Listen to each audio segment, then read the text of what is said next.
新共为台北的9500相车频道，现在是属鹰报告新闻。叮咚国社提出警告，我國國防部長丁正生表示，對樓油價上漲，今年連日受到影響，並且在短期內無可能迅速恢復。丁正生呼籲國人上下齊心，保持團結和凝聚力，行動應對挑戰。美國總統特朗普講，美國將猛烈轟炸伊朗海岸線，向卡就安諾可以目據海協恢復傳統安全和自由。伊同時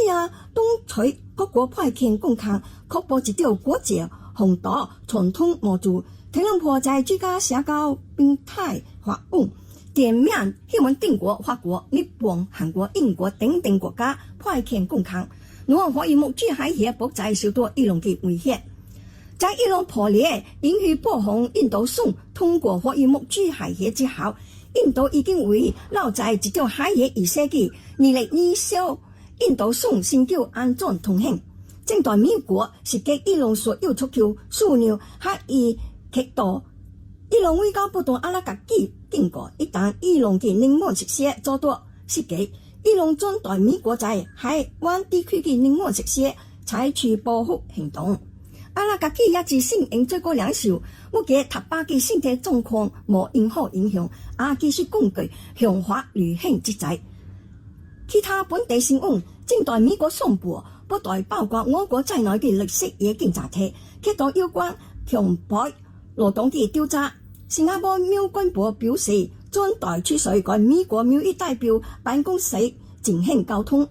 公共交通業者 SMRT 表示，鐵對東西向中美車廠連接軌道嘅相關工程已經展開。陸路交通管理局團隊立馬進行跟進，並且希望天氣調用保持良好，讓施工順利進行。為了鐵對連接中美車廠嘅接待軌道，東西向丹拿米拉站跟博蘭站之間嘅列車服務，最上晚期和後日之間停用。